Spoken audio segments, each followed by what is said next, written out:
if you go to the Lord and it's like, okay, is this someone that I should be with? And it's like, yeah, I want you to stick it out with this person because maybe, like I said, there's some type of call to it, right? Then it's like, okay, Lord, show me how to get through this. Show me how to navigate. Welcome to Love Stories, a relationship podcast for successful women, where we talk about love, dating, relationships, and how great love stories are made. Whether you're searching for the one, you're madly in love, or simply curious about romantic relationships, this podcast is for you. I'm Charlene Byars. Each week, you'll hear from women, couples, and experts, and all the ins and outs on how to create your own love story. I am so passionate about this subject, and I'm so excited to share all the things that you can apply to create a beautiful love story of your own. Cheers to great love.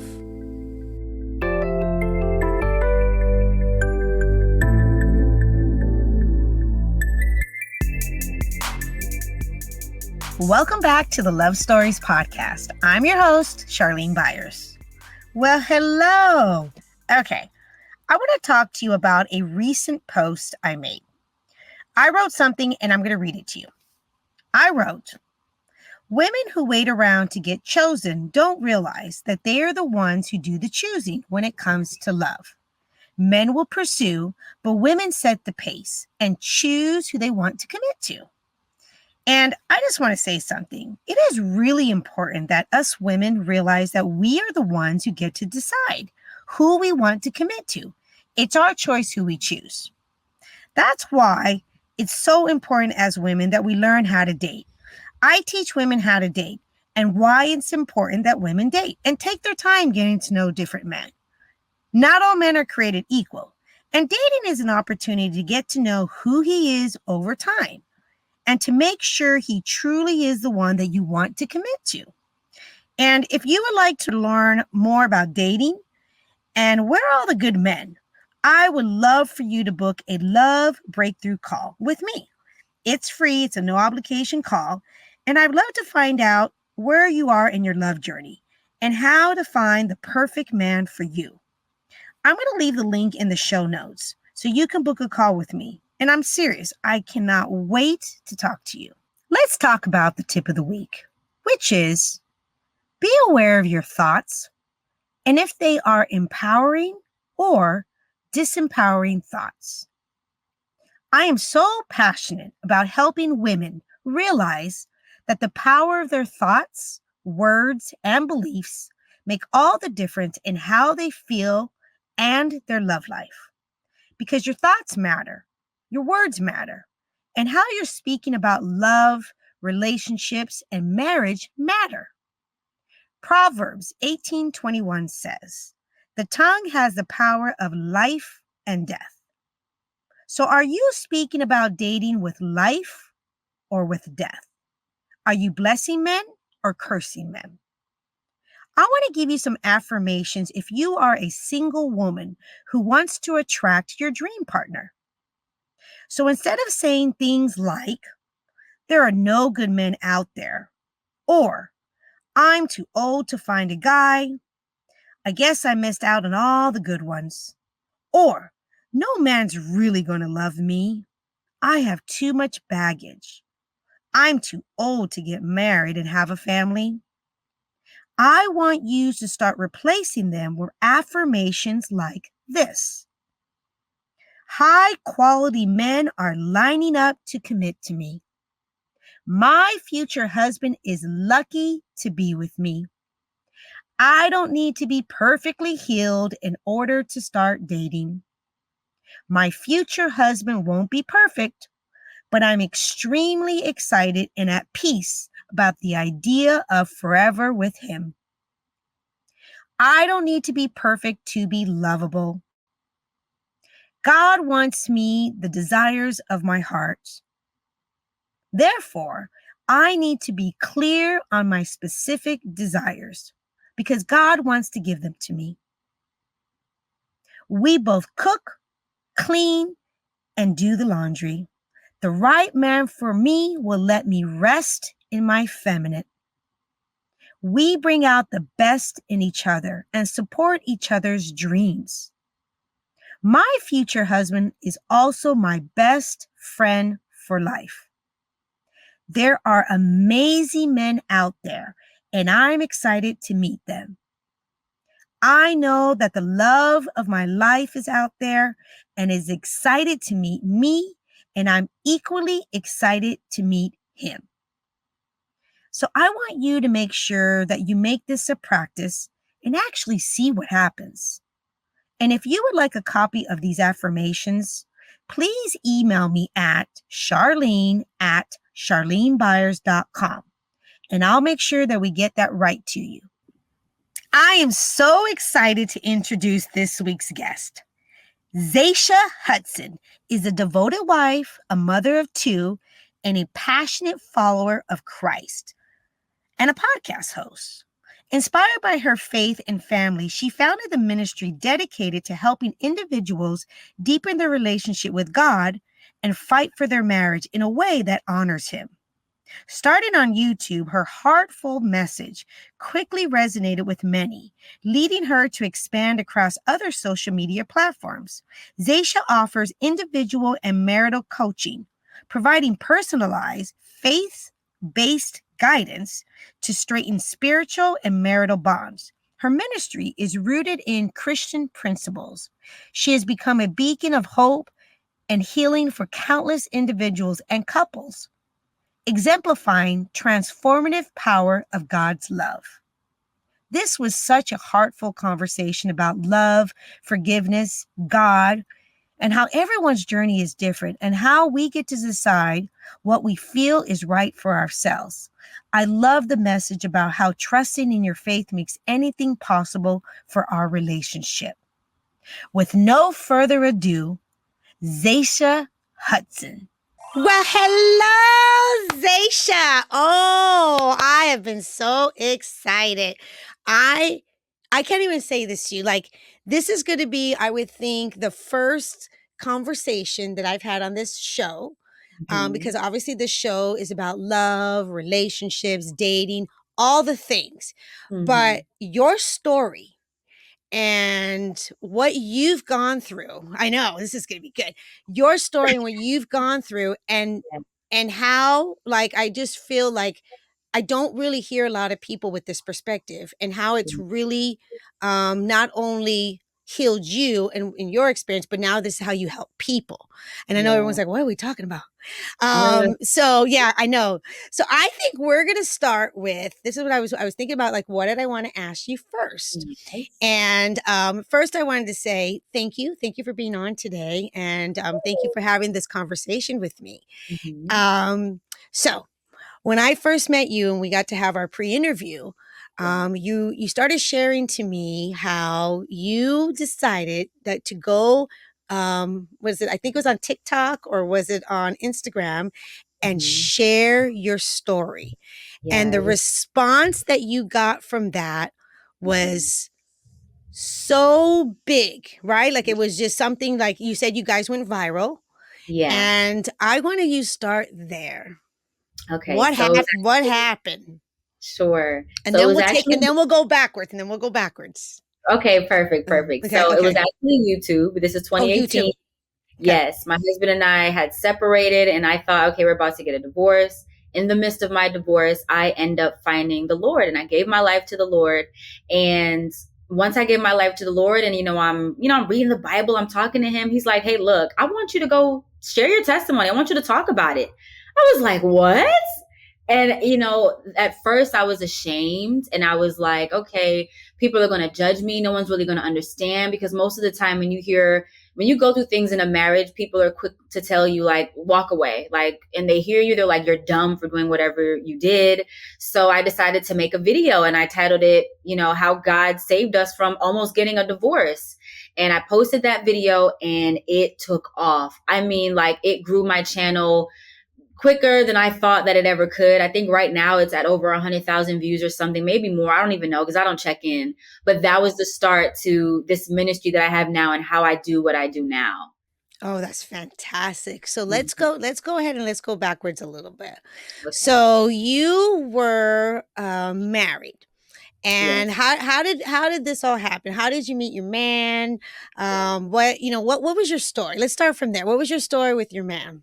So my husband and I met in school. We were 14 years old. We were friends at first, but then we kind of started to fall for each other. Now he fell for me first. I'll say that. I was with somebody else at the time, and I was with someone, and he wasn't the best. And my husband back then was basically like, "Look, I want to be with you. I'd be better for you," but I couldn't do it. Like I was stuck where I was. It was familiar, even though it was toxic. I was used to it. And so there was always this, like, we knew we should be with each other, but we didn't want to cross that line. So I ended up graduating high school. He graduates high school. We stopped talking for almost a year because, he was hurt. His feelings were hurt. Like, you keep rejecting me and I want to be with you. Like, I'm not going to allow you to reject me anymore. And then one random day he sends me a text message like, "Hey, Zay." And from there was history. Like, we went to a carnival, like a town carnival, and I ended up meeting up with him. And right before he left, he gave me a kiss, and it was like, okay, this is him. Like, I can't miss my opportunity to be with this man. I love him, and we've been together ever since. That's how that started. Wow. Yeah. So he knew from the beginning. He was Oh, like, yeah. he was like, "You're gonna be my girl." You were like, "I don't even know what you're talking about Yeah. yet." He would tell me all the time, "Zay, I'm going to marry you one day." And I was like, okay, like, whatever happens, happens. Like, I'm not taking it seriously. We're 14 years old. Yeah, But, you're like, 14 years old. Yeah. Yeah. And then you right. already had a little boyfriend. What happened to the boyfriend? What happened to the Nah, boyfriend?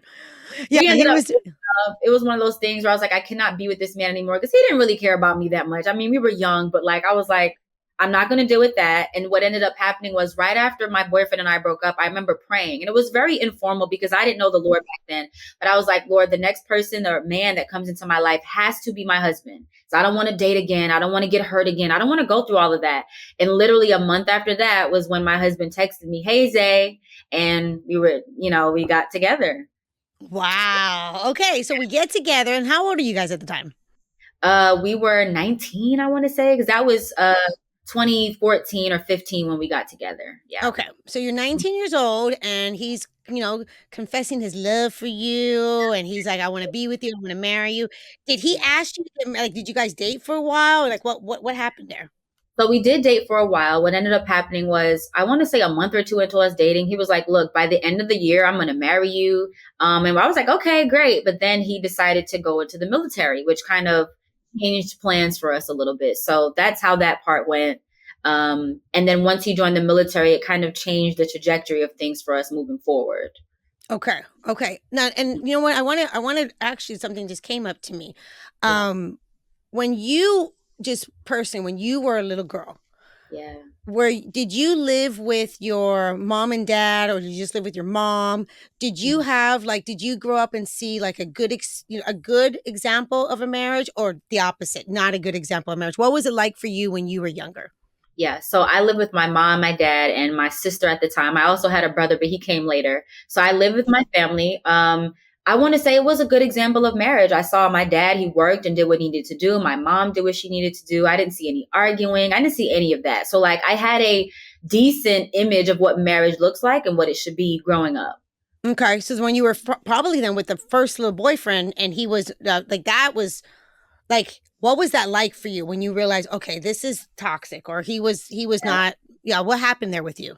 Yeah, it broke me. It broke me because I think being with him highlighted a lot of insecurities that I had and a lot of wounds that I had from, growing up and being insecure and being bullied and things like that. So being with him, I was looking for love in him and in what I had there. And I was holding on so tightly because I believed this is the best love you're going to get. Like I thought that's what I deserved until I was 19 years old. 5 years later, like, I deserve better than this. Like, this is not what I deserve. So I was like, I got to let that go. Okay, so you're like, okay, so now I'm not. So one thing that you took out of that, which is really important, because a lot of times, we repeat that over and over again. But you were like, no, no, no, I'm not going to do that type of stuff again. So Yeah. then you're moving forward. You fall. You tell your husband, now who is now, you're like, okay, okay, we're going to try this out. I want to be with you. And then he goes to the military. Then what Yeah. happens? What happens after that, Goes to Mama? the military, and the way that the military life is when you're a young boy going into the military, they basically tell you like, look, you're on your own. They tell you that like if you get married, it's going to fail. Like if you have any relationships outside of the military, it won't work, because they see like the standard of military relationships is like you have someone back home. It usually doesn't work. They usually don't get married. And if they do, it ends up in a divorce. So I think he had people in his ear telling him it's not going to work. So we started off rocky. And I think that was the first time that we had experienced something like that, where I'm like, whoa, wait a minute. Like, it's not perfect. I love him, but like, I think going into my relationship with my husband, I was looking for this perfection. And I think a lot of people do that. Like they go from one horrible thing to the next good thing. And they assume that like, this is going to be everything I need. This is perfect. And then you realize, wait a minute, I'm living in a fantasy, basically. You're like, okay. It's like you're all of a sudden like, okay, now reality is starting to come in. Yeah. There's no perfect thing. Okay, Yep. so now, so there you're in love. You guys are young. Did you say that you guys got married, or no? He just went to. We did get married. Yeah, we did get married. So about a year after he joined the military, we ended up getting married. And when we got married at the courthouse, I was pregnant when we got married, and I didn't even know yet. No. Yeah. No. Yeah. Wow. Okay. Hold on. Let's see how this works. Okay. So now so a year later you get married. He's already in the military, but then you're like, let's get married. So let's hurry up, at the court, whatever. But you're not getting married just because you thought you were pregnant. You were actually just getting married. You just so happened to still, oh my goodness. Yes. I still happened to get pregnant. Yeah. Okay. Now, after you get married and then after, he's in the military, does he stay with you, or does he, I'm not sure how that works, or does he have to go out again? What was it like? The way it worked is he was stationed in Colorado. We get married and I end up having to move everything in Colorado with him. So that's how that happened. Now, that was after I found out I was pregnant and all of that. So yeah, that's how that worked. We were all in one place together. Okay. So now we're all in Colorado and you're pregnant. And this is where he's stationed at. Is that what it's called? Right? Okay. How are things at that time for you guys? Tumultuous, because we're young, right? We are stepping into two roles at the same time. So we're stepping into being parents and also being spouses, both roles that we don't have a handbook on how to handle it and what to do. I think I was dealing with a lot of different feelings, just my hormones. I'm missing my family. I'm 19, 20 years old. Like this is the first time we're coming together, and we got married because we loved each other. And we had like this fantasy, like we're just so in love. Let's just do it. Cause we know we want to spend the rest of our lives with each other, not realizing that, like you said, reality is slipping in really quickly. Now we're married and we're in the military. We're separate from our family. We have responsibilities now. Like I'm pregnant. So it was a very trying time for us. That's a lot, actually. It is, yeah. That's a lot. I mean, let's just being a young couple. Let's just talk about that for a second. Just being a young couple and getting married. I mean, that in itself, learning each other, learning marriage, that's a lot. But then on top of that, adding the extra, then he's in the military and he's in an environment that you're already saying to me that the environment was like, not really pro marriage, or the guys that he was around weren't like, okay, you work it through, this is what we do. They're like, it's not going to work. So he already from the beginning had a lot of negative talk. Okay. And then let's add one more. Then having a baby. Yeah. Wow. And then I'm keep going. Here we go.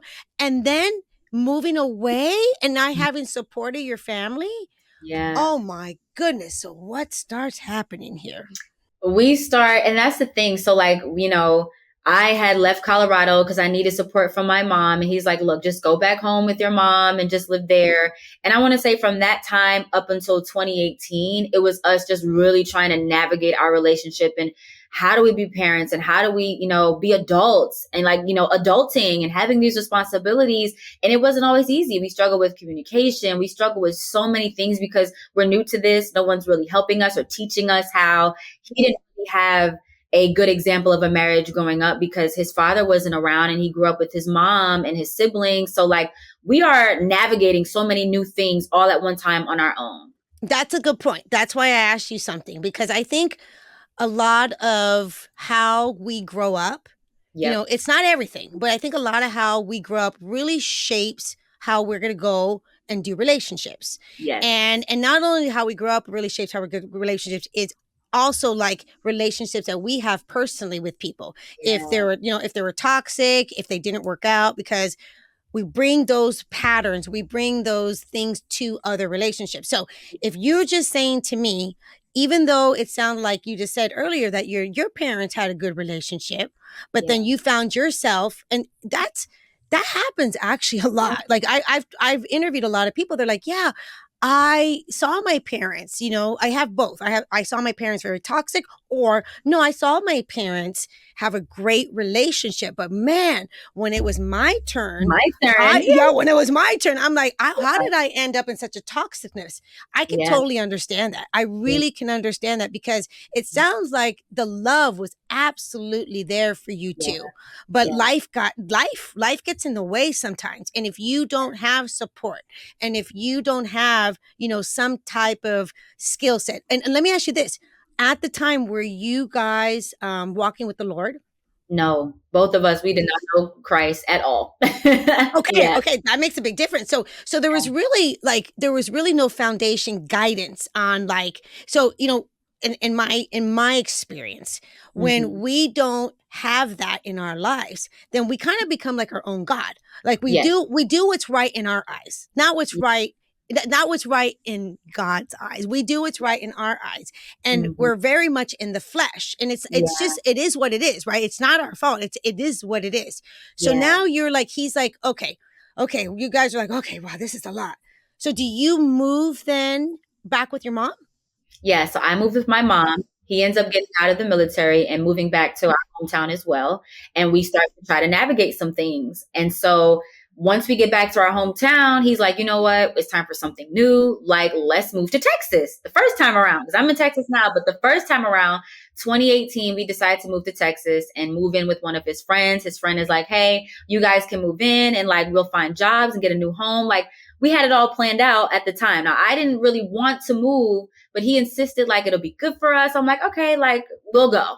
And Okay, so we we'll ended go. up in Texas. How old was the baby? How was the baby at the time? A year old. Okay, so you're still a year old. Okay. Yes. So Yes. So, but it seems, oh, mama, you guys, wow, you guys really make it hard for yourself. Okay. Yeah. No, that's okay. So you have this year-old baby. You already moved to the other place. Now you're moving back home, and now you're moving to Texas.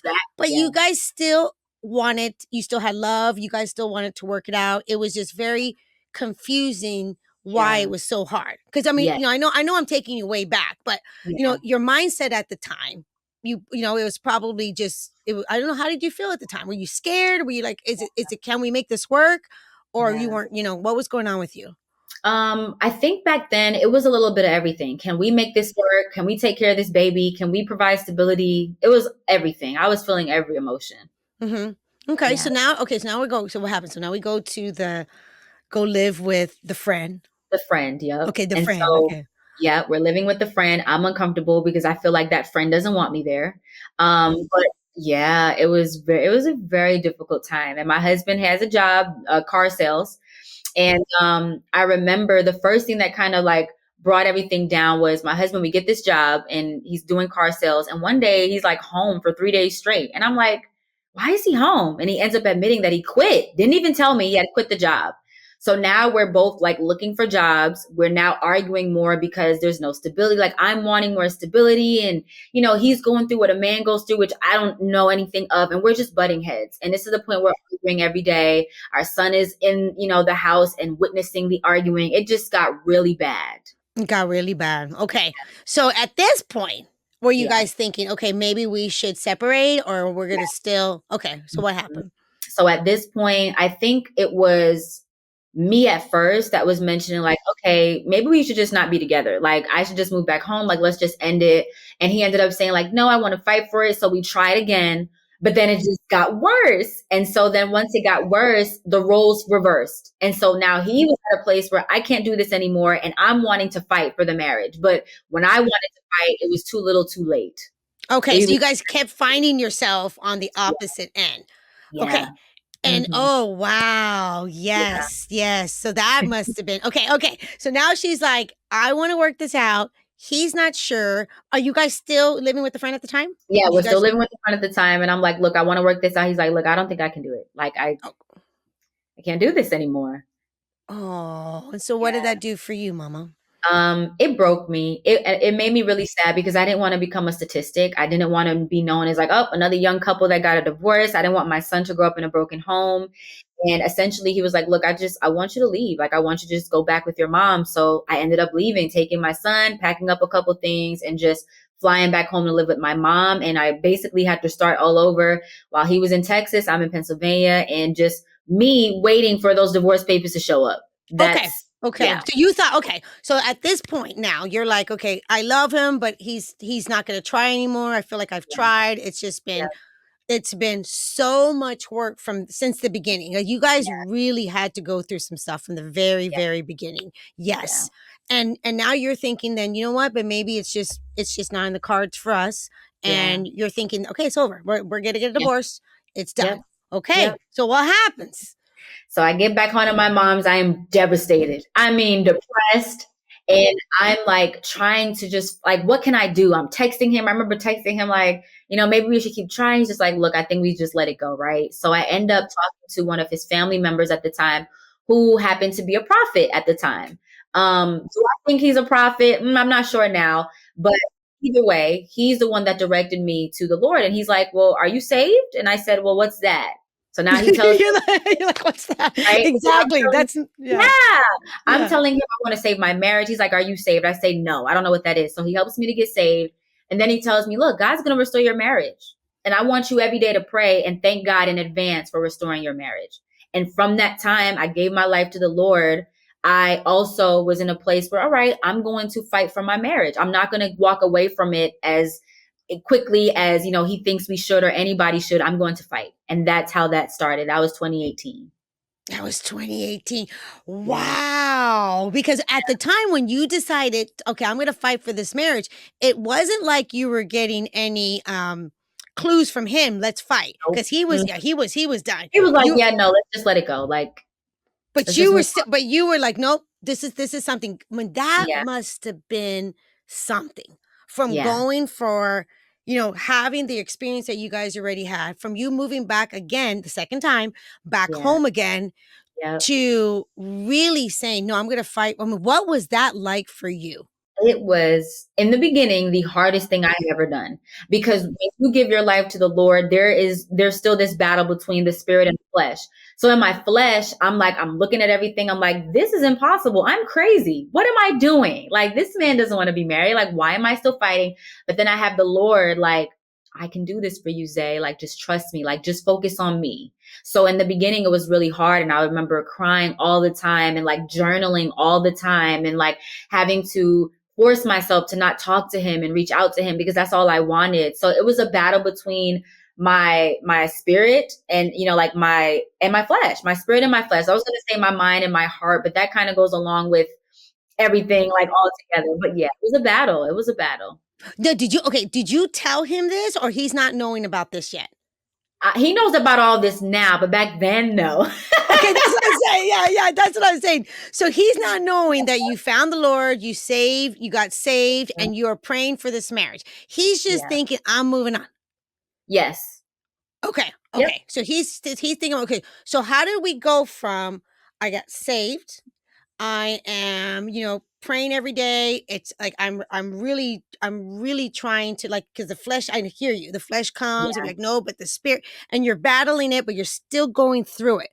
Yeah. What happened from when that starts happening to where things started shifting with you? When did he find out, or did he not find out? Did you Yeah. end up finally going to him, or did he end up trying to come back to you? What was the story there, girlfriend? Yeah. So basically what ended up happening was what I think really caused the shift was the Lord teaching me, say, I need you to focus on you bettering yourself instead of trying to fix him. Right. So the way that I was handling my marriage was wrong. I was like, okay, well, here's what he's doing wrong. And even though I didn't hold it against him, I'm thinking, well, God, I just want him to want to be with me again. I had to work on myself as a woman, and I had to allow God to teach me how to be a wife because I thought I had an idea of how to be a wife and I did not. So as I got closer to God, it was like he saw my demeanor.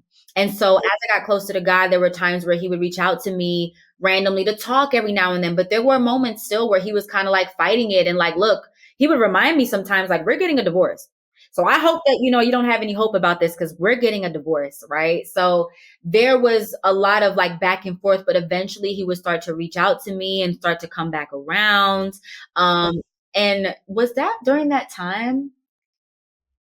Was that during that time? I think that was. What ended up happening was I had left my car out there in Texas because I could only bring my son and come back. So I think what really solidified it and brought us back together was I had to go out there to get my car. And he was like, look, I'm going to drive with you to come back up and bring the car back with you. On that drive was when he was able to see a change in my demeanor, a change in the way that I talked. It's like he could see the Lord through me. And I think that did it for him. He could see like, wow, she's changed and there's this peace about her and she's handling things differently. And on the drive up, we had a conversation. It wasn't anything like, I love you and I want to get back together, but there was a lot of honesty and transparency that we hadn't had prior. It's like all of our own feelings and communication was getting in the way. Got it.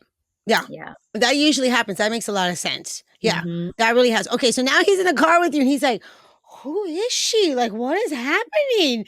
Because I can only imagine it took you so much time during that time to really get into prayer, to really trust and to go inwards and say, okay, how am I showing up?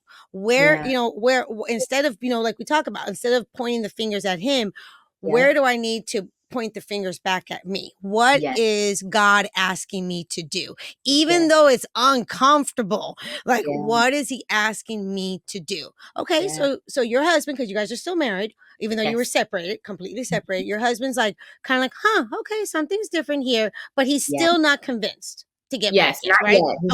Okay. Yet, but he can see and ended up admitting that, there was infidelity while we were separated. He was with another woman. And it's so funny because, while I was in Pennsylvania praying, God said to me, well, Zay, what if there's infidelity? And now I didn't know because we weren't talking. It was like ahead of time. And I told God, I said, look, I want my marriage, so I forgive him. I had already forgiven him for infidelity that I didn't even know had happened. And you didn't know anything? Didn't know anything. But I told God, if that is the case, I forgive him already. Fast forward now, we're in this drive up to Pennsylvania and he tells me like, I've been with other people.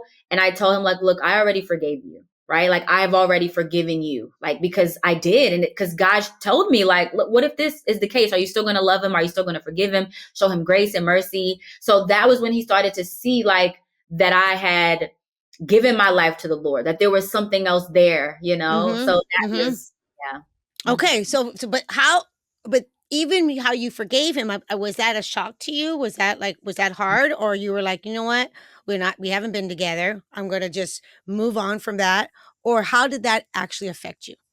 It wasn't really hard, I think, because I was so close to God. I didn't even care. I was like, if God is telling me to do this, I know it's because it's beneficial for me. And I forgave him. Also, not seeing the women and like knowing about it. Not being together. Yeah. Mm-hmm. Okay. I got you. Okay. So then he gets back. So what happens between him bringing you back? He's actually seen you change. Yeah. Did he change yet? Did he decide it? Or he still said, no, we're still not going to get together? Yeah. So we ended up that night being intimate. And he basically was like, look, like, I miss you. Like, I want to be back with you. So what ended up happening was he took a flight back to Texas and we had a conversation. He's like, look, I'm coming back home. I'm going to move back out there. So he ends up moving back to the hometown. He moves back to the hometown and things are amazing. He's like, look, I think I'm falling in love with you all over again. I'm thinking like, yay, this is amazing. Then I get pregnant again with my youngest. Then I get pregnant again with my youngest. He can't even be around you. You get pregnant. Like I was. Yeah. You're like, oh, here I go again. Okay. Yeah, you know what? Everything happens. It just happens. Okay. So now, but he did say to you, like he did see the change. He wanted to be with you, and he's like, I'm moving back. And then you get pregnant. Okay, and things are good though, right? Like you guys were okay for a moment. No. There was so much that happened in such a short period of time. Yes. Well, I guess a short period. Everything happened so fast. So I get pregnant with my youngest son, and it's like now there's another like a rift in between us because now it's like, well, okay, I want to have the baby. He wasn't ready. So he's like, look, I can't do this. Like, I don't want to have another baby. So I'm like, okay, well, this is what it is. Right. So then it's so hard to even recall what all happened back then. Cause now that's 2019. Is it 2019? Yes, that's 2019. Yeah. Okay. So, but happened. So you did get had a baby. And so Yes. did he end up moving back? Yeah, so he had already moved back. Like he already moved back. Yeah, and we're all living in the same town, and we're all, back together. So he's no longer in Texas. He moves back. That's when I get pregnant. Once he moves back Okay. to our So now you're pregnant and you guys are living together though. no. So he's living with his mom. I'm living with mine. Okay. So he said, I want to get back with you, but you guys are still trying to figure this out. It's not Yes, so officially. we are back together. Yes, but like we're not living together. We weren't living in the same place. Okay. Right. And why weren't you guys living with each other at the time? I think at the time we were going through a lot just with our families and like my mom knowing things, which was a mistake that I made early on, like putting my mom into our business. When your family knows things, it's harder for them to forgive. Like there was just a lot going on. So it was like, you live with your mom, I'll live with my mom. We're just going to figure it out. Like we're just going to have to figure out how to be able to, come back together and live together. And that's really interesting that you said that because, often when you are in a marriage Yeah. and there's one thing that it comes to getting wise counsel Yeah. and there's one thing to getting that to support. But a lot of Mhm. times it's not the family. Yeah. Because what happens is the family we can share with the family and we can share, I say all of our dirty laundry and then the couple often like can work it through, but the family's still all up in riles. They're like, and they're really only looking at it one way, which is most likely protecting you. So Yeah. I can totally see that situation, because they're already, I mean, I can imagine they're like, well, he was with other women. And you're like, but he's not, whatever the thing is. And so, so I can see that was probably really hard too, because obviously with you guys, it's been hard from the beginning. So we're just going to go, you know what I mean?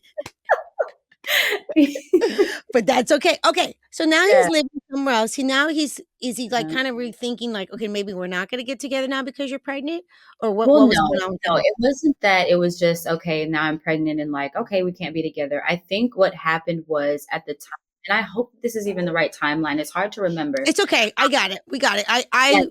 It's hard to put everything. You don't have, we're just kind of going through a story. I got you. Yeah. I got you. It's Okay. been a long time, but I think what ended up happening was he wanted me to move in with his mom. So his mom had a basement that was turned into like basically like a studio. So it had like a little kitchenette. It had like 2 bedrooms and like the area for the living room.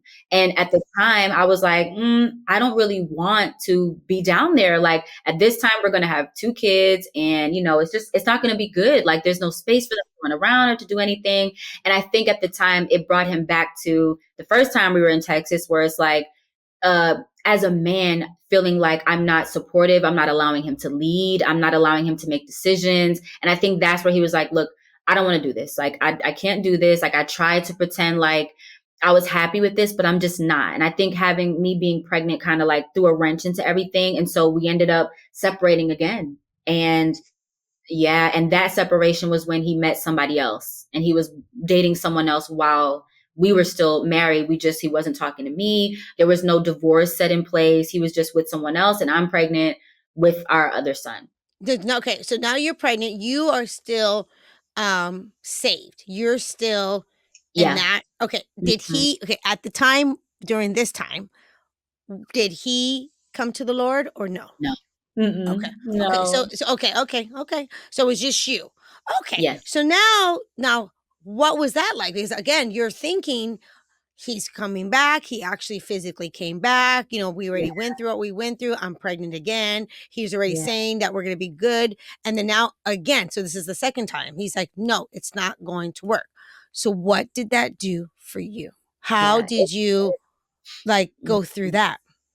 Yeah, it was really hard because I thought that was it. I was like, wow, God, like you did it. We're restored.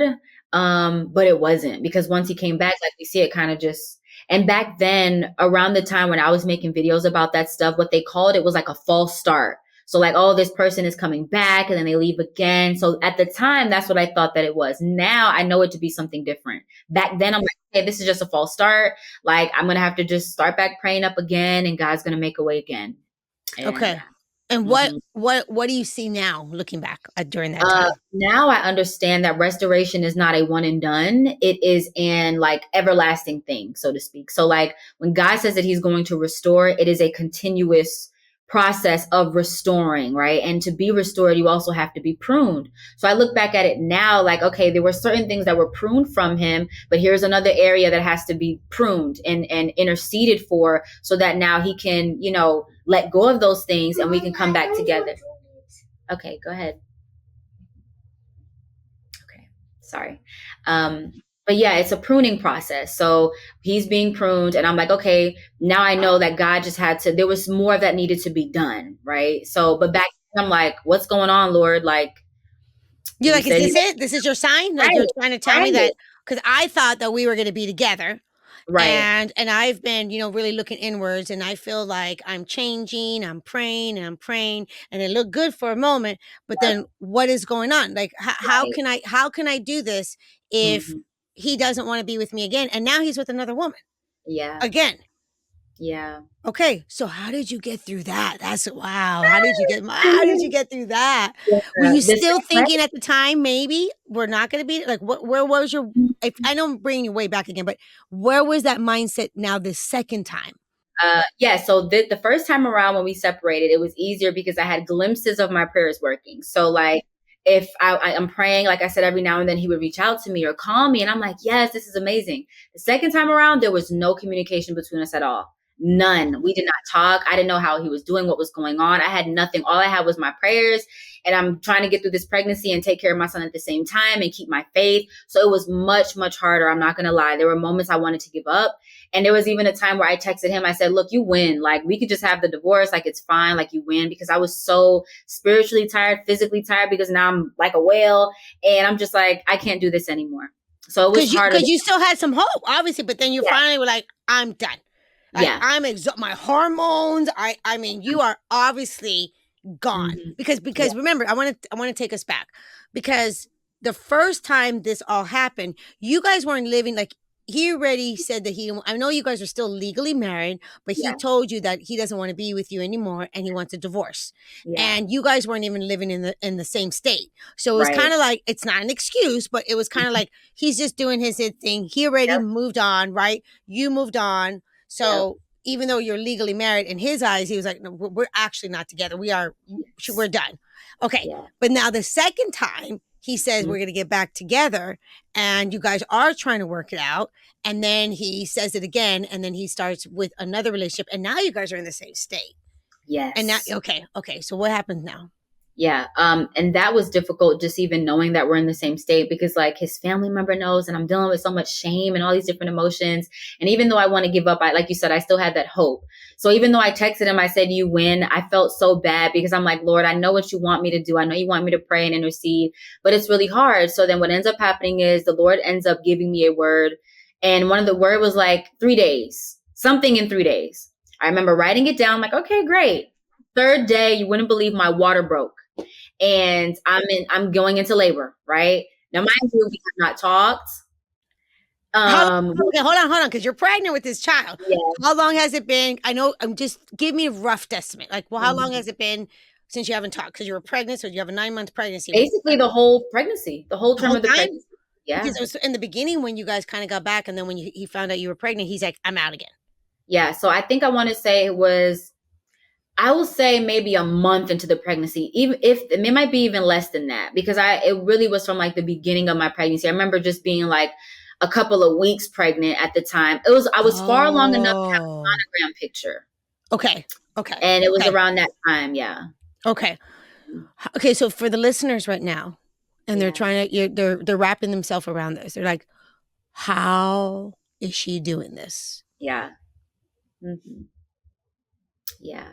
How the grace of God. Like I know it sounds so like of course, but I promise you it is because through the Lord I was able to learn unconditional love. And I know even that some people are like, I don't want to love anybody unconditionally because it comes with certain things, but that is how the Lord loves us. So yeah, just going through it, I'm like, I love this man. I understand that like the battle that I'm fighting is not just flesh and blood, which is what the word says. So I'm really like, I'm leaning on the Lord during this time to help me and give me what I need to be able to get through all of this. So, like I said, the Lord had given me a word 3 days. The third day, my water breaks. And up until that point in time, like I said, we hadn't talked. So I don't know if he wants to be there when I'm going into labor, if he even cares. I go into my water breaks. My mom ends up calling him because I'm living with my mom. Okay. My mom. Okay. You're with your mom. Hold on, hold on.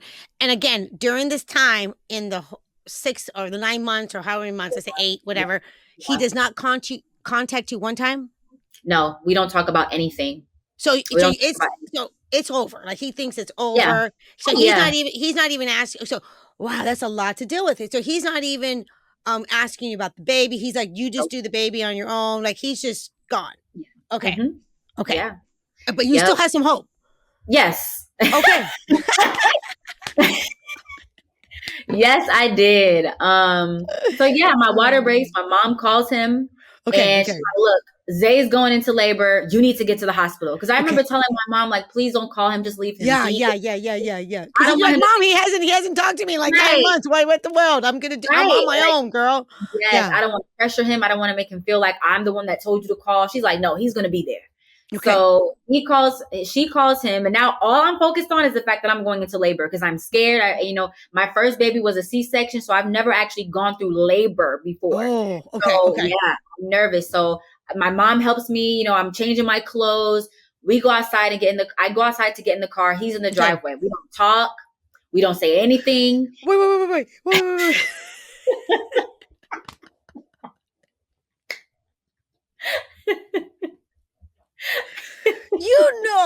I'm like really picturing this because of course, I miss hormonal. I mean, the only thing you're probably thinking about how am I going to get this baby out?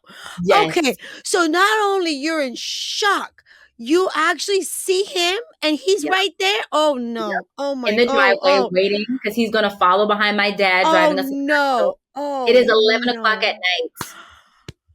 11 o'clock at night. He had just gotten to work because he worked an overnight job. He had just got to work. And I'm finding information out later. But he had just gotten to work when he got the call. Okay. Oh, bless your heart. Okay. I'm going to, hold on. I'm going to take a pause. Okay. I feel like I'm there right now with you guys. I'm like, oh my gosh, what's happening right now? Okay. So you're like, but I'm still focusing, Charlene, on the pregnancy. I'm still, so like, that wasn't that, like, you were just like, I can't.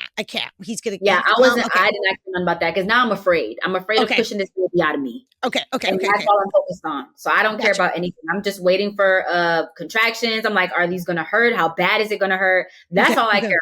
Okay. So fast. Okay. Take me to the hospital now. Take me to the hospital. Now we're in the hospital. I'm walking around because I have these contractions. I'm walking around. It is so crazy. Like, do you remember? So when I first get there, I remember they put me in a wheelchair. I'm still leaking water through all of my clothes. My leggings are drenched. I'm sitting in the wheelchair waiting for them to bring me to a room. He's still there. We're not even talking, but it's just You're not even talking. There's water coming out of me. I'm about to have a baby. Like, this is a lot. This is a lot. And I'm scared out of my mind. Okay. Like, I'm scared because I've, like I said, never been into like through labor before. So I don't know what that's like. Okay. Yeah. So we end up waiting for to go into a room, I think it was. I think I remember having my little gown on and he was sitting on the side in a chair snoring, like sleep, knocked out completely. And I'm walking around, contractions. I'm like, what is happening right now? It was a scary time. That was a scary time. Oh my, you're like, Mom, why? Yeah, I'm literally Mom. Like, this baby out, like, this, like, what's going on? Yeah. Oh, okay. So he's asleep.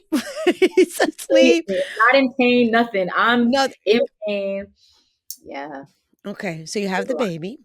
So I had the baby. Yeah. Was he in labor with you or no? Yeah, he actually was. He was in the room with me. He was in the room with me. I got the epidural. He was there, like, holding me to help me to get the epidural. And even that, I was so nervous. I'm like, we haven't talked all this time. And he has to, like, he probably don't even want to help me. Like, but I forget who it was that I don't know if the doctor asked. Or I don't even remember. Yeah. Because Mama, of course you're not going to remember that moment because you were literally in pain. Yeah. Because before we get our epidural, I mean, it is like It's like, Oh yeah. take me away right now because this is painful. Yeah, it was bad. Just a quick little side story. I remember with my first son, I thought that I was going to do this natural, and I never had a baby in my life, so I'm in the hospital, Yeah. and they put me in a second wing, of the hospital for like the women are going to go more natural. Yeah. But if there's an emergency, you still have this thing.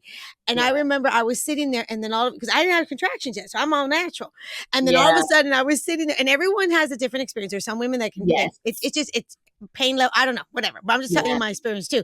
But I remember all of a sudden the pain started coming, and I was like, "Oh, wow, this is good." And then it came, and I am literally like, "Take me away," and I'm sweating. And this angel of a nurse comes to me, and she says, "You don't have to do this. No, you don't have to. We have modern medicine. You don't have to go through this much pain." Because I was in severe pain.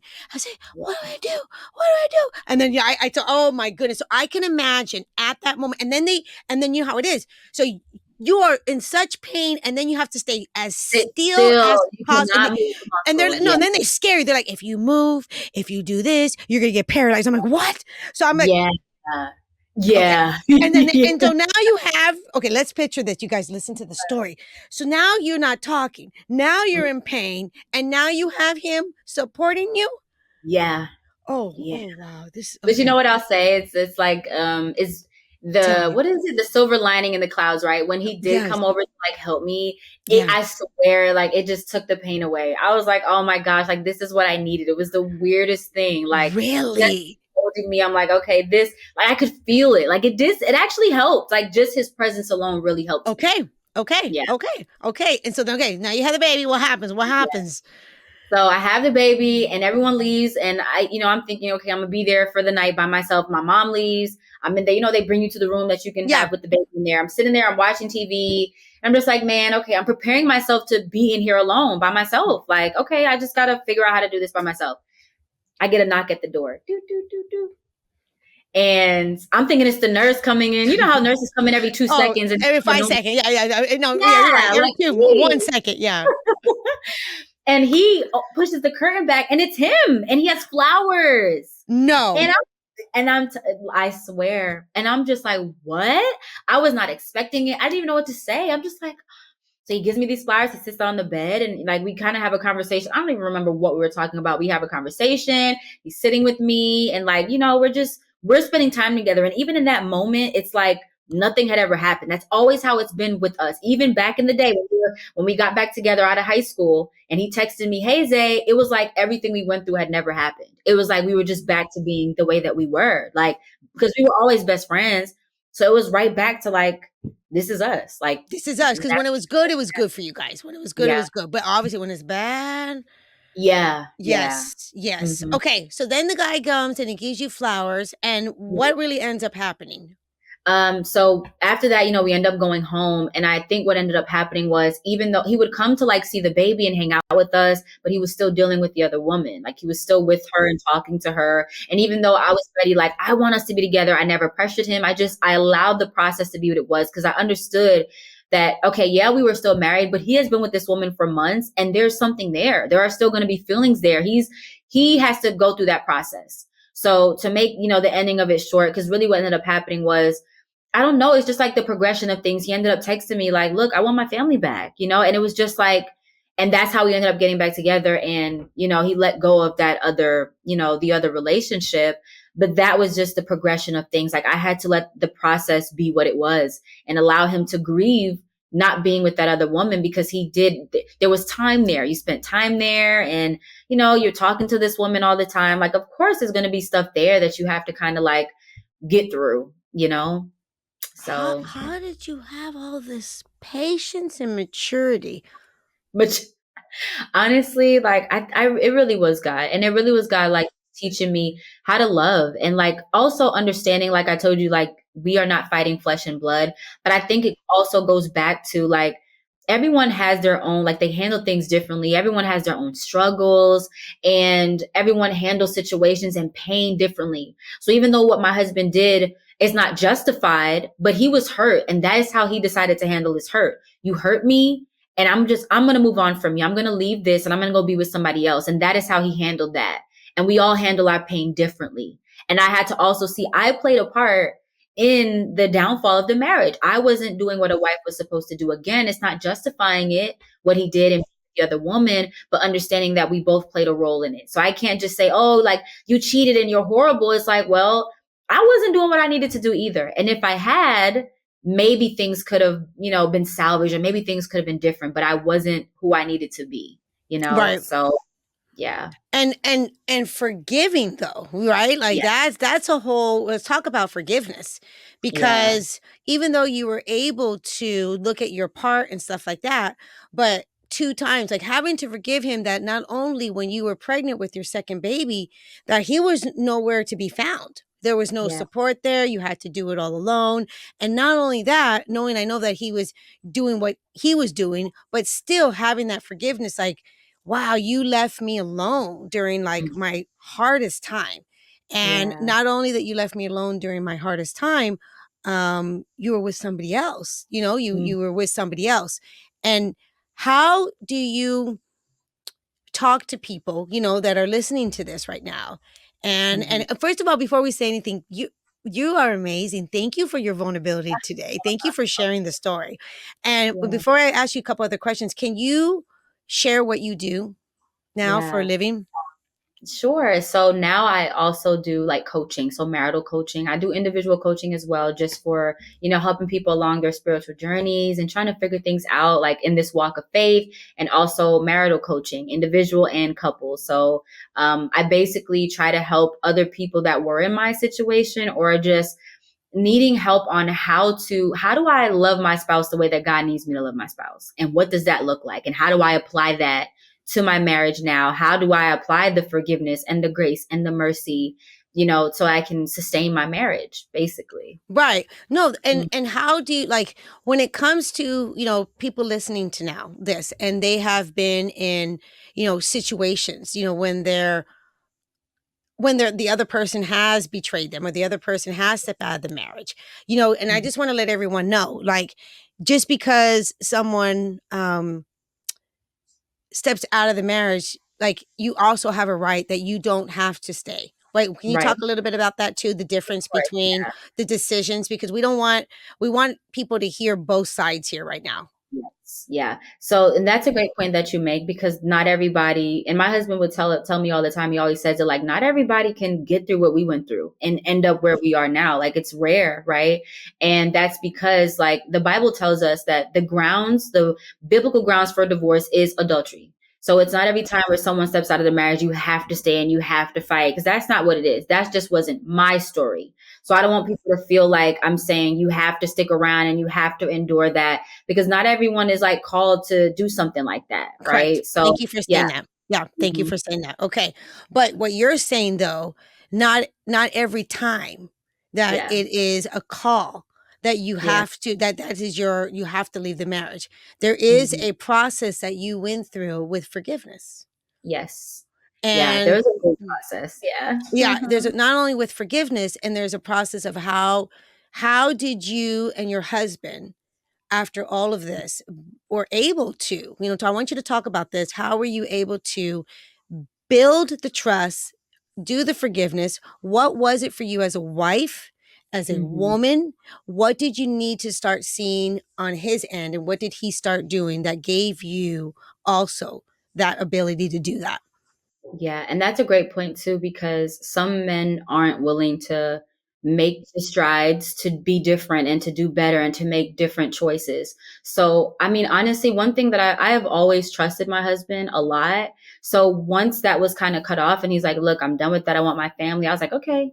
Like, there was no more any thoughts that, like, okay, you want to be with somebody else, or it's going to happen again. And he was good with reassuring me. So one thing, my husband and I, we've always been very, very open. So when we did get back together, we had conversations about what it was like and what it was like for him and what I thought it was like. And we were able to have those convos, and he was able to reassure me and let me know that what I thought it was is not what it was. And, we had this openness. There was a lot of transparency. Yeah. That's And we very weren't afraid. important. That's very important. I want you, yeah, I'm sorry. I want you to keep talking a little more about that. Like how important it was for you to, like, that's what I want people to hear right now. It Yeah. wasn't just you, of course, you had faith in God, but you needed something. I want them to hear this. You needed something from him because he had Yes. to change too, because obviously if he didn't change, if he didn't rise up, then you wouldn't have been able to work this through. So what Yeah. was it that he was doing that also was giving you that faith, and you're like, oh, okay. And I know you just said one of the things was transparency. One of the things Yes. was you were able to really share with him and go through that insecurity and talk to him and ask the questions because you needed that vulnerability, didn't you? Yes, I did. I needed to know that he was able to like, and he was really good at that. If I like randomly like, hey, I need to talk about this because this is bothering me, he was willing to talk about it. And we talked about it a lot. There were times where I'd wake up like in the middle of the night, like, hey, like I would dream about her. I would dream about it all. And I would be able to tell him and he'd talk and, he'd listen. And he was honest with me about everything. He was honest with me about what they went through and what it was like and how he felt and the truth of it all. And in order for like even a woman on my side to be able, like, you got to be able to handle that. You got to be able to hear the truth without being offended or feeling some type of way. Because understanding like that was his experience. That is what he went through. That is how he felt like. And I'm just here to listen. So, and it does. It takes time. And I want you guys, everyone to hear this. It takes time to build that trust again. And one of the things that we need, right? That we need is to be able to have that timeline, to be able to, okay, I know we're doing okay, but something's bothering me. I don't judge me. I need to be able to be transparent with you. Like I need to be able to ask you those questions. And it seems like with your husband, he was able to like do the distance as time was going by, right? Yeah. Was that what was happening with him? Yeah. And then over time, it was like, okay, I don't think about it anymore. I don't think about her. Like, and I was able to like really get past it because I had his like reassurance every step of the way, and I know at some point in time, it wasn't even his like a him problem. It was an insecurity in me. And that was something that I had to just work out myself. And that's something that women should know too. Like a lot of times when it comes to adultery, let's say, okay, your husband stepped out and now you decide to forgive him and you take him back. And now he is giving you the reassurance and he is showing you that you can trust him. You can't keep holding it above him. You can't keep holding it against him and talking about it all the time. And like, because at some point in time, the reason why you can't let it go is because there's an insecurity there. And there's only so much he can say, because at some point in time, it'll be like, okay, well, no matter what I say, it's not good enough. You're not going to feel better. And I think it can put pressure on him because now he feels like I have to like, I'm still being punished for something, even though I've made the changes and I'm reassuring you and I'm honest with you. And some women have to understand that there's an insecurity that will come with infidelity, and you have to be able to move past that insecurity. And in the beginning, your husband can help you with that, with the reassurance and all of that. But at some point in time, it's like, all right, I have to let this go. I have to change the way I see myself and my perception of myself so that I'm not putting it all on him to try to fix that for me, because he's already done his part. Right. So he's already, so, okay. So so people that are listening to here and they are finding themselves in that situation, they're like, listen, I'm in this situation and I want to try to work this out, but I have a heavy heart. And like we said earlier, you guys, we are definitely, let me just make this clear again. We are not saying if you are married and someone steps out of the marriage that you have a right as a human being to, God literally says you can leave, because not every time that sometimes that is truly it, but not every time, because it does take two people to want to rise above and change and put in the time and put in the effort. But for those that are listening today that are wanting and very on the fence and feeling that insecurity and feeling like, how am I ever going to get through this? How would you start? What advice could you give them to just start?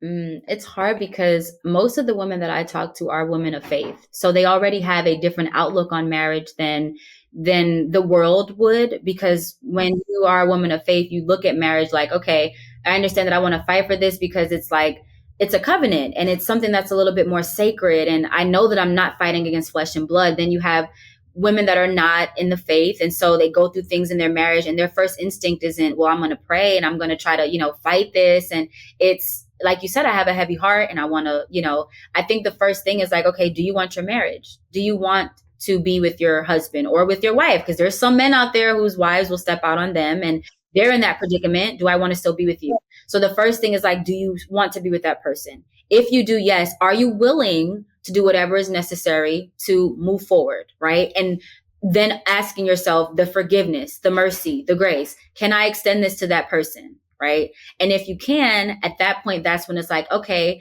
I'm going to, because like for me, I would tell the person, I want you to pray about it. I want you to pray and I want you, because there's so many factors to like, it's so hard because it sounds like I'm making excuses, but there's so many factors to why infidelity happens in the first place. There's a lot. Yes, there's a lot of moving. No, there actually is a lot of moving parts. I mean, it's kind of a little bit of this, a little bit of that. There's some times that, you know what? Infidelity happens and it actually had nothing to do with the other person. It had to do with that, right? Let's go there. Because there's sometimes that infidelity happens and it's actually no fault to the other person. It's just what that actual person is doing on their own. But often when infidelity happens, it usually has to do with two things are happening in that marriage, right? Yes. And it's that disconnect. And infidelity is not necessarily because they just want to be with somebody else. It's how, I got that. So that's very true. So there's a lot of moving parts here. So there's like, so it's not just one way. It's not just one way. Right. Okay. So I'm sorry. What were you saying after that? Yeah. So it's a lot of factors to it. And I think like, I mean, it's hard because what I want to say, just to be true to myself, is what I would tell people. I would give it to the Lord. I would pray. First off, I would find out, is this something that I should even be doing? Do I even need to stay with this person? Should I still be with this person? Right. Because one thing I do believe is that there are some people that are married to people that they shouldn't be married to, like just not good unions. They're, it's not it. So I would go and I would pray first, like, is this someone that I need to be with? Is this someone that I need to continue to pursue or spend my time with? If the answer is no, then it's like, okay, I'm going to walk away from this and I'm going to believe that, okay, God will bring somebody else. God can, allow me to meet somebody else. If you go to the Lord and it's like, okay, is this someone that I should be with? And it's like, yeah, I want you to stick it out with this person because maybe, like I said, there's some type of call to it, right? There's something that's going to come out of this. Then it's like, okay, Lord, show me how to get through this. Show me how to navigate, because it's only through God and his love and his mercy and forgiveness that you can extend that to other people. So that I would start there. Should I even be with this person? Is this somebody I need to stay married to? Okay. I love that. Mm-hmm. Did you guys also get any type of professional help, or was this something that you guys worked through yourself? And I have two questions. And did he ever find the Lord? Okay, so the first question, no. In the beginning, it was just us navigating it. Again, growing up, trying to figure things out. But right now, we're actually in the process of trying to get professional help. Just getting therapy to help us through like it's so funny how the way I see it, again, the enemy will attack so many parts of you until he notices that attacking that part doesn't work anymore. And then he'll jump to something else. So we're in that place right now where it's like, here's another thing that's being attacked. It's affecting us. So we're going to get professional help now so that we can get, just different opinions and perspectives so that we can maintain what we have. The second question, please remind me what it was again. Did he ever come to the Lord? Okay, yes. So he did have a moment where I like to call it like his deliverance moment, where he kind of like, wow, right? And I think where he's at right now is like everyone, there's so many of us like on our walk with the Lord, it's up and down. Like sometimes we have faith, sometimes we don't. I think right now he's still trying to find his way with that and trying to figure out what works for him and trying to figure out his faith and like, just how much should I put into this? So right now he is still, there's belief there, but there's so much going on right now. It's like ebbs and flows with it, just like any other relationship. Right. Just anything else. Okay. Yeah. He's just going through that. Overall, like, how are you guys? I know you guys are going through something else, but like overall as a couple, I mean, it seems like you guys, there's love there still. You guys want to stay together. You guys have moved on. Like that's not even an issue anymore. That stuff, the infidelity. How is life in that respect with you guys now? I think now it's so funny you say, like, obviously the more time you spend, like you get stronger as you stay longer into marriage, like you get closer. And I think that's how it is with us. Like, I think things that would have definitely broken us up before wouldn't do that now. I think now we're in a place where we understand that we have to go into things at a different angle now. We have to fight in a different way and fight at a different angle. And I think that now we're just like, okay, we are committed to this for sure. Because back then, you know, when you first get married, you're talking about divorce all the time. Like, I'm out of here. Because that's how I was. Yeah, you're like, you want to fight, I'm out. Yo, That's literally. Like literally, I know, like that's it. Done. Didn't work. Decided didn't work out. Thank you so much. Yeah. Yes. Yes. Yes. So Yeah. now we know, like, that's off the table. Like, that's not a factor. And I think that's really important for other married couples as well. Like, you got to take that completely off the table. There cannot be a talk of divorce or separation, because I feel like once it's off the table, there's more room for different ways to navigate it and to work things out and to, like I said, go at it, you know, at a different angle. I think if divorce is there and you're worried about divorce, that'll always be a thought lingering in the back of your mind. So every argument, every disagreement you have, that little thought will pop up like, you know what, we should just get a divorce. Like, we just don't belong together. So that has to go. You got to take that off the table completely. You got to take that off the table. And that's what you guys decided to do. That was the only way for you guys to understand that that's how we're going to get through the other stuff that life comes its way. Right? Yeah. Yes. Well, it throws out of you, right? Because life, life is hard. You know, life is hard. And I don't know if, like, I always believe that life is hard, but you know, relationships also are supposed to be where we come together, where we come to, you know, like unite, and we come for love and understanding and get through life, because life is hard. And yes, I mean, I totally understand that. So you would say then, you know, looking back right now, how would you want to, like, you know, again, another thing that the listeners that are leaving, or let's say even say the single ladies, you know, like, are like, well, I didn't want to go through all that. Like, that doesn't mean, you guys, again, this is a story that doesn't mean this is a story that happens to everyone. I mean, this, like she said, this is not, her journey is her journey. This is not for everyone. But what I love about this is, through the grace of God, through what she has been through, she has also learned to forgive, mature. But what we said earlier, he also had to lean in. He also had to put in the time and change and grow and start maturing too. Because really, it would have never worked, right? You know, we can really have our faith, and we can trust in God. And if your husband also didn't, like, step up, then that would have also probably, I don't know if that would have been at the time a sign to say, okay, Lord, I've done, you know, I've been here, I've done it all. But it had to be him also willing. So I want people to hear that. It does take two people. Somebody can get it started. You started it. You got right. You got the ball rolling again. You got the ball rolling. But don't you believe in the end, it does take two of you to really, it does. Okay. Yeah. To really, okay. To fight for the marriage, marriage. Oh my goodness. That was amazing. Let me ask you this. Why do you think that video went so viral? What was the feedback from it? I think it was just because, honestly, number one, it helped me to see that a lot of people really still do value marriage. Because that was one thing. I mean, like, nowadays, nobody really talks about marriage, but I think it just shows that a lot of people don't want their marriages to end. But it also shows a lot of people have never been taught how to sustain marriage. I mean, we don't get a handbook on any of that, like being parents or having a marriage, but it really shows that, like, no one has a blueprint. No one hasn't, like, an inkling on really how to, like, you know, and they're looking for that. Like, everyone was looking for, how did you do this? Because I love my wife, or I love my husband, and I don't want it to end. I want us to be better.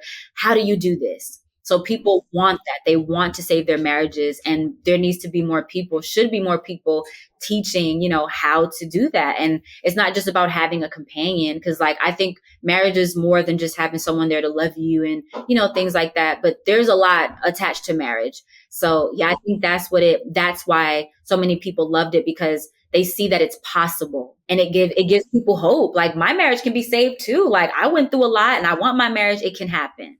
That's beautiful. How do they get into your world? Oh, like, how do they follow you, get into your world? How can, you know, if they want to work with you? I mean, what's the process? Yeah. Where do So they you can go find to my you? website. I do have a website, zahudson.com, where you can book for any coaching calls that you need, whether it's marital or just individual life coaching. On my website, I also have all of my ebooks. I do have a book that I wrote, like How to Save Your Marriage. That was like my first little book that I wrote on kind of sharing like what I did, like, through the process like that. And also, of course, on social media. So Instagram, Zay Hudson, TikTok, Zaesha Hudson, YouTube, Zaesha Hudson. So it's all my name everywhere. So Okay, yeah. and we're gonna leave in the show links, your links, so people can get a hold of you, they can get in your world. You guys, no, seriously, she's incredible. She's Oh, thank you. amazing. Get into her world, follow her, Yeah. love her, because she's like she has so much to share. I mean, we've only just touched the surface. She has so much to share. She's so wise, and I mean, I've just like I'm in awe of your experience and what you have gone through and how you have risen above that and how really leaned into your faith. And Yeah. I think that's beautiful. I really Thank you do. so much. And Thank you. I just send you so much love. And I just, oh my, and I heard your little boy on the side. It was adorable. Thank you so much for being on the show with us today. Thank you so much. You're really gonna resonate with a lot of people. And I I really hope appreciate so. that. Yeah, Thank because you I for just love that you said, like I said, again, you guys, her story was like, it's a big story. That's not, but a lot of people do go through, things in their marriage and this. they don't even Yeah. know how to start. They don't even know how to forgive. They give up on that too much. And nothing's ever going to be perfect. Nothing ever is going to be a straight line. A Sometimes we're lot going of to, people right? Yeah, a lot of people are also too ashamed to share what goes through their marriage because there's the shame and that guilt and all those feelings. But I think the more that we are honest about what goes on in marriage, we are more likely to get more help on how to navigate these things and looking at our childhood traumas and how to heal from them so that we can learn how to love each other. So I think, I don't know, this is the last thing I'll say, but like No, you I said, want you. I want you to. I was about to ask you. Thank you for going because I was going to say I want you to. yeah. And I want you to say the last thing. Yeah. Yeah. So, like you were saying, like we keep reiterating, not everyone's journey is this. I believe that why the Lord needed me to even do this is because of what came out of it. Like I have a ministry from this now, and my husband and I have a podcast, and that podcast has helped so many people, men and women. So I think it's just important to remember that, like, even though your journey may not look like this, but there are some marriages where you're called to something greater. There's something attached to your marriage. That's why it's being attacked, because the enemy doesn't want you to go and share the word. The enemy doesn't want me to talk about how God saved our marriage, because that's bringing people to God. Yep. So I think I just want to say there shouldn't be any shame around what you experienced in marriage and sharing it. There's no shame in wanting to fight for your marriage if there has been infidelity or, struggles in your marriage. There's no shame in loving anybody, because Jesus doesn't have shame loving us. We are all sinners and we don't deserve it, but he gives us these things all day, every day. And we are supposed to be able to love each other like that as well, with no shame. So that's what I'm about. Like, if you are going through things in your marriage and there's no shame and you want some help, I'm your girl. She's your girl. Oh, that's beautiful. Yeah, Thank you. Thank of you so course. much. That was amazing. Thank you. Of course. Thank you for Thanks. having me. Thank you. That's a wrap. What an incredible conversation I had with Zaesha and all the trials and tribulations she went through with her husband. I loved hearing how her faith and her forgiveness and how her leaning in and trusting God and knowing that he had something so much more bigger for her than she could ever imagine made all the difference. Wow, what a great love story. If you're loving this podcast and these incredible conversations, please hit the subscribe button and leave a 5-star review.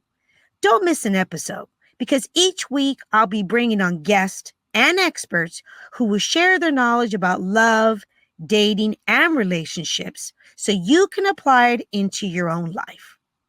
I'll see you next week. And until then, cheers to great love.